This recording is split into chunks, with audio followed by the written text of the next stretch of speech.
Baik, dan kita masih lanjutkan dialog kali ini bersama anggota Komisi 1 DPR RI, fraksi PDIP, Bapak TB Hasanuddin. Selamat sore, Pak. Selamat sore, Assalamualaikum warahmatullahi wabarakatuh. Waalaikumsalam, apa kabar, Pak? Sehat ya? Alhamdulillah. Alhamdulillah. Kita tahu penunjukan Pak Andika Perkasa ini kemarin sudah resmi seperti itu dan akan menunggu nanti proses fit and proper test sendiri. Tapi dari Anda sendiri, bagaimana Anda melihat calon tunggal Panglima kita ini?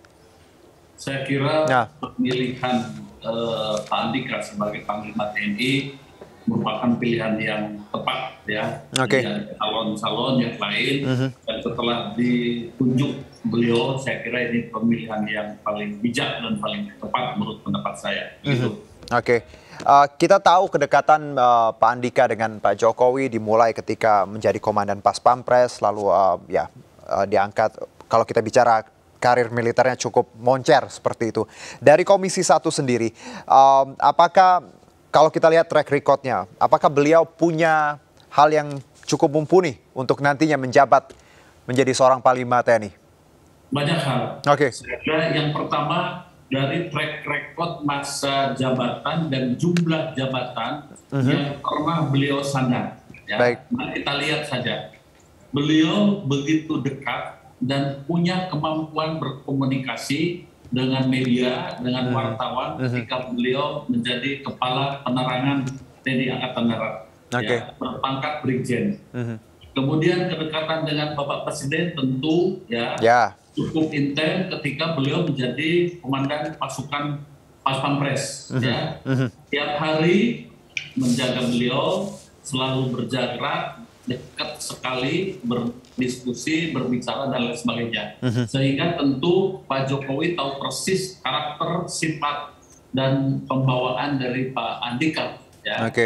Kemudian juga pernah memegang sebuah pasukan yang paling besar, yaitu pasukan Kostrad, yang membawahi 3 divisi. Nah, ini saya kira kelebihan dari yang lain. Nah, kemudian juga kalau kita lihat kemampuan intelektual, beliau pendidikan dan memiliki 3 gelar master dan S3 dari luar negeri. Itu juga bukan sesuatu yang mudah untuk mendapatkannya. Ya. Kemudian juga cukup humanis. Ya. Kalau kita lihat misalnya pernah mendorong kemudian melakukan operasi kepada mereka, ada waktu itu seorang anggota KOAD yang kemudian operasi ganti kelamin. Termasuk beliaulah yang kemudian menghilangkan persyaratan untuk menjadi Korps Wanita Angkatan Darat itu harus perawan. Tes keperawanan, tes keperawanan itu dihilangkan. Ini sesuatu yang menurut hemat saya sangat apresiasi ya, karena tidak ada hubungannya keperawanan dengan pertempuran ya. Itu gebrakan yang cukup menjadi highlight dari seorang Andika Perkasa. Nah, kalau bicara mengenai, kita tahu track record yang sangat baik, lulusan luar negeri dan tadi memimpin Kostrad juga, dan beberapa kebijakan yang memang menyangkut tadi cukup humanis seperti itu. Apa PR terbesar menurut Anda seorang Andika Perkasa, mengingat masa jabatannya kurang lebih 13 bulan?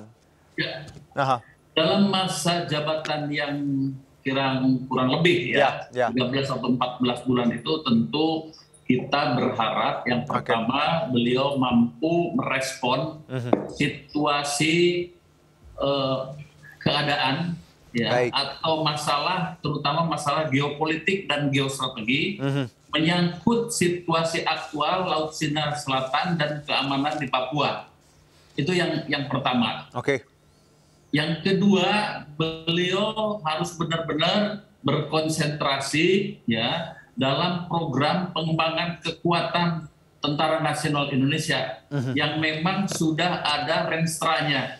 Renstra pertama 2009-2014, renstra kedua 2014-2019, dan renstra ketiga 2019-2024. Jadi beliau mengambil bagian dalam 1 tahun di renstra terakhir ini. Ya.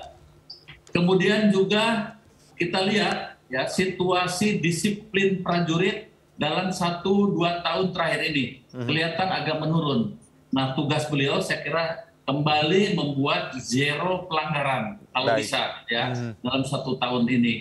Dan yang paling penting pengalaman dari panglima-panglima sebelumnya, kita berharap TNI tetap sesuai dengan ketentuan aturan perundang-undangan sebagai prajurit TNI, prajurit nasional yang tidak berbisnis dan tidak berpolitik praktis. Itu harapan kita semua. Dan ini mungkin nanti akan menjadi bagian permintaan, penekanan, atau mungkin ya permohonan ya di dalam nanti fit and proper test yang akan direncanakan pada hari Sabtu pukul 10.00 pagi. Baik. Itu kira-kira Pak. Jadi di Sabtu ya Pak ya untuk fit and proper test. Sabtu, ya. Karena kita tahu tadinya kabarnya hari ini, tapi yang kami dengar bahwa Komisi 1 tadi mengadakan rapat internal seperti itu? Betul, ya. Lalu diputuskan hari Sabtu jam 10 selesai. Setelah selesai kami laporkan ke pimpinan. Dan kemudian akan dibawa ke rapat paripurna pada tanggal 8 November hari Senin. Hari Senin. Ya, dan selanjutnya tentu akan dilanjutkan dengan pelantikan oleh Presiden di Istana. Itu kira-kira yang ingin saya sampaikan. Baik, Pak. Kalau kita bicara mengenai kedekatan beliau dengan Pak Jokowi, memang tadi sudah kita jabarkan dan prestasi beliau juga. Publik juga tentunya mungkin anggapan bahwa ini sangat personal ketika menyangkut pilihan Panglima TNI. Apakah memang Anda melihat, ya kembali lagi walaupun tadi ini adalah hak prerogatif Presiden, tapi apakah Anda melihat pilihan cuma dengan satu calon ini adalah pilihan yang baik sebenarnya? Begini, sesuai dengan aturan, memang tidak ada istilah calon tunggal, tidak ada. Sesuai dengan aturan bahwa calon Panglima TNI dalam kurung 1 orang itu diajukan oleh Presiden untuk dimintakan persetujuan dari DPR. Jadi memang hanya satu. Memang hanya satu. Gitu. Hanya satu. Kemudian saya mungkin perlu meluruskan ya, soal bergilir. Jadi dalam aturan perundang-undangan, Panglima TNI dapat digilir. Jadi narasinya seperti itu. Artinya dapat digilir, ya dapat juga boleh, tidak dapat juga boleh. Artinya digilir boleh, tidak digilir juga tidak ada masalah. Jadi bukan suatu itu keharusan seperti itu. Iya, betul. Tapi juga banyak yang melihat dengan masa jabatan beliau yang kemungkinan akan 13 bulan, tentunya nanti ada kesempatan untuk matra lain untuk menjadi panglima atau menduduki posisi ini ya, Pak ya? Ini menarik ya, kalau kita lihat, karena Pak Andika ini akan pensiun nanti pada 1 Januari 2023. Jadi persis 14 bulan. Kemudian Pak Kasal akan pensiun pada 1 Desember 2023, beda 1 tahun. Kemudian Pak Fajar adalah tahun berikutnya. Tapi dari ketiga kepala staf ini tidak ada yang masuk ke era untuk pengamanan pemilu di 2024. Ya bisa jadi. Bisa jadi ini prediksi saya. Nanti bergiliran 1 tahun 1 tahun. Jadi selanjutnya di tahun 2024 kita perlu ada the rising star. Begitu. Jadi kemungkinan untuk pola 3 matra tadi tidak menutup kemungkinan ya Pak Hasanuddin ya. Karena kita lihat ya, tapi lagi-lagi ini spekulasi. Nah, bicara mengenai satu mungkin kita fit and proper test di hari Sabtu nanti rencananya. Banyak juga yang menilai bahwa akan berjalan cukup mulus karena Komisi 1 nampaknya sudah cukup tadi setuju dengan pilihan ini, atau mungkin sebenarnya belum tentu. Kalau kita bicara fit and proper test, sejauh mana Komisi 1 nanti berani untuk bertanya, mengklarifikasi, memverifikasi terkait sosok Andika Perkasa ini? Saya kira suasana kebatinannya akan samalah meriahnya. Begitu. Ada pertanyaan-pertanyaan, ada minta klarifikasi, kemudian verifikasi dan lain sebagainya. Tetapi dalam suasana yang hikmat ya, Karena apa? Pak Andika ini selama jadi Kepala Staf Angkatan Darat menjadi mitra yang cukup bagus, familiar, kemudian terbuka dengan Komisi 1 sehingga saya kira hampir semua Komisi 1 memahami karakter, jiwa, sifat dari beliau. Sehingga ini memudahkan dan melancarkan nanti dalam acara fit and proper test yang akan datang. Oke, karena secara personal, emosi juga sudah kenal ya Pak ya? Iya, betul. Baik, Pak TB Hasanuddin, terima kasih atas waktunya. Salam sehat dan selamat beraktivitas kembali. Terima kasih, sama-sama. Selamat sore.